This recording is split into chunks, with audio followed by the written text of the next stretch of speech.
So today I want to do a little how-to, and I'm going to do how to replace the window motor regulator and the door. I have an 03 G35 Coupe, so it might be different for other models and years. So bear with me, this is going to be my first time actually doing this kind of a job myself. So we're both going to be learning stuff here as we go. So let's get got to take off the door panel, and what that entails is there is a 10mm screw right there behind the little panel next to the lock, and then there's two 10mm screws inside this actual little handle on the door. Once you get that off, you can grab it from the sides here and just pop the tabs.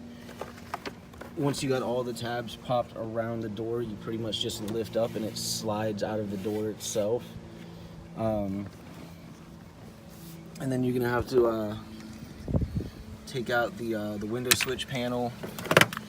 I pretty much just slid it through the top, popped off the main panel, and pulled this back through.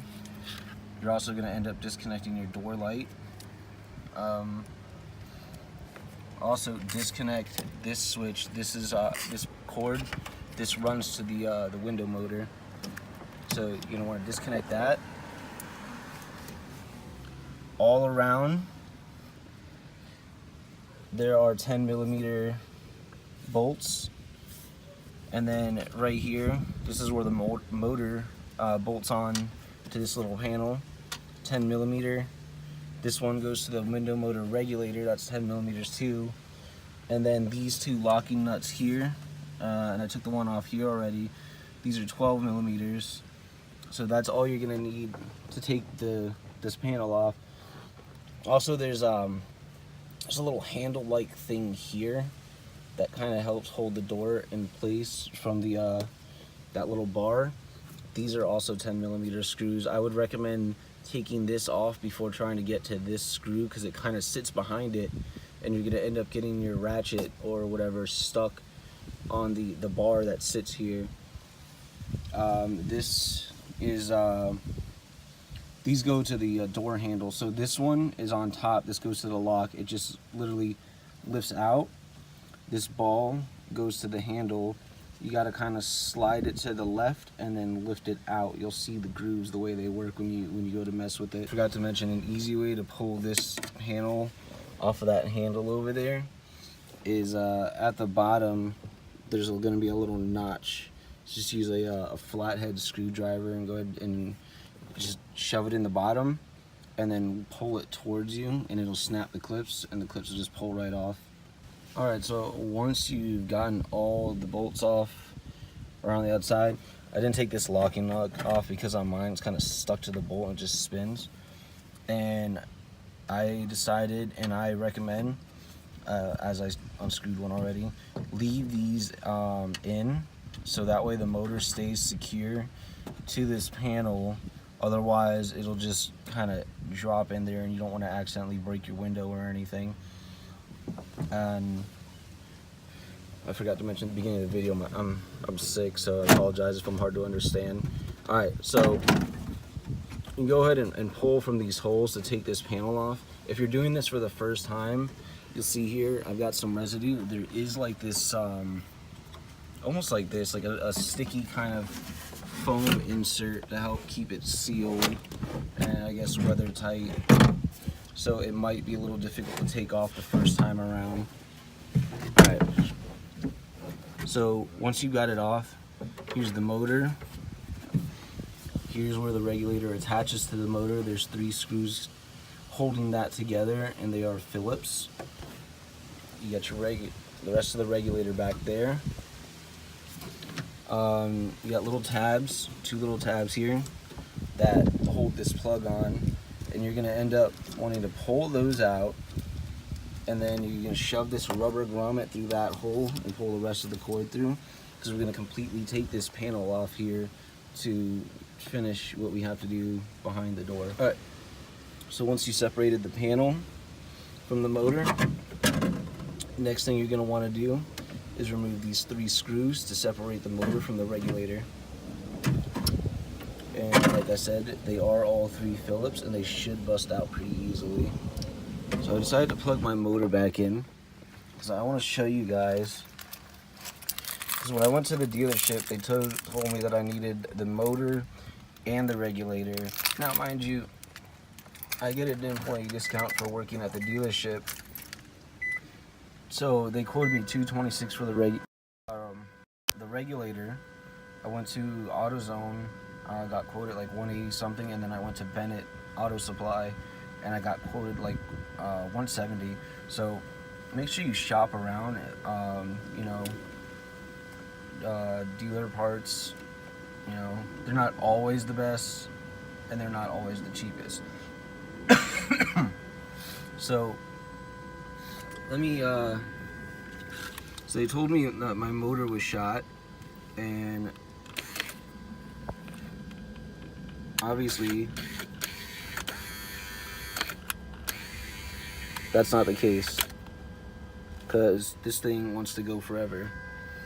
Now the only issue is once I insert it into this little back slot, it starts winding, and then these coils freeze.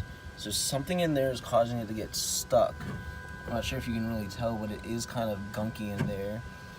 So instead of buying all the parts, I decided to just order the regulator from Bennett, and that's what we're gonna put in. Like I said, I have never done this before, so I'm looking at it, and here's the track for the little piece that holds the window.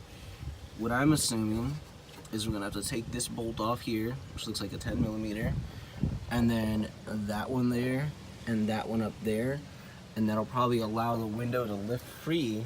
And we're gonna want to find a safe spot to lay that window while we're doing this. And let's go ahead and remember the layout of how this is sitting in there. So we got this big 2-bolt arm on the left, and we got this, you know, slightly smaller one on the right. All right, the motor is gonna end up sitting kind of like this. So you got that cable coming this way, that cable coming this way, and then they sit right here. I mean, mine's up there kind of weird, but there's a little lip right inside the door where they sit up. If you put them too far back, your window's not gonna come all the way up to the seal, because if you have the coupes, you know that the windows, when you open the door, the window drops, and then when you close it, it comes up here to form that weather seal. So make sure it's sitting right in there. See, it's not on that lip in front of it. It needs to be sitting right on there. Okay, so like I said, this bolt and then these two, we're gonna lift the window out of there, and we're gonna put the new regulator in.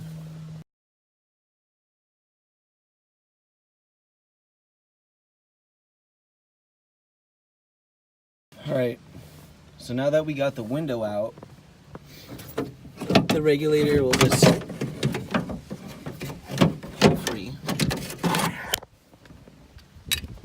Let me just go ahead and toss that old piece of shit out and get the new one. Alright, so once you got your new regulator in, I'm trying to figure out how I want to go about this. So I think what I'm going to do is I'm going to first plug the motor in and everything, and then I'm going to raise it up, and then I'm going to put the window back on with all the little risers or whatever at the top. So I feel like that would be the easiest way to go about doing it, instead of, or maybe I'll just, you know, let it slide down so that way it doesn't run the risk of dropping and breaking. You know what, yeah, I'm just going to slide it in where it is, and we're going to get this over. So now at this point, we're basically doing the reverse steps of everything we just did. Alright, so now once you got everything hooked back up, just go ahead and hook your motor back up. I already hooked mine up, tested it. So I guess after all, I do need a new motor as well as the regulator. So I will do the motor video at a later date, and obviously it's going to be pretty much the same steps, but a lot more simplified. Not going to really have to take as much shit out. Alright, and Nicely greased. Alright, because I'm incredibly impatient, I decided to just go today and buy a brand new motor. So, I'll plug everything in, get my window working, and be done with everything bolted in. And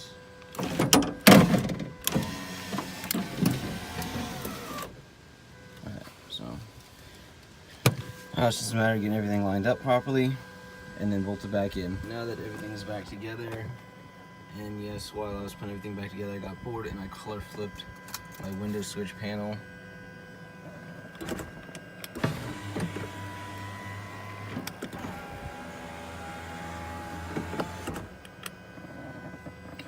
And everything works. Alright guys, so thanks for watching. I really hope the video was helpful. If it helped, go ahead and let me know. Leave a thumbs up. If it didn't help, feel free to let me know where I went wrong. You know, don't be disrespectful about it. Just, you know, let me know. I will try to post more how-to videos whenever I come along something I feel like I can do myself on my car, because some things, you know, I know that I probably can't do, and I'm gonna have to go to the dealership. So just go ahead and let me know what you thought about the video. And I still haven't heard from anyone about the Firearm Friday segment that I'm gonna do. So once again, with that, you know, my goal is to just educate people on firearms and firearm safety. So if there's any kind of gun that you want to hear, you want to learn about, go ahead and let me know in the comments, and I will be sure to tally up the votes, and whatever gets the most votes will be the first episode. All right, thanks guys.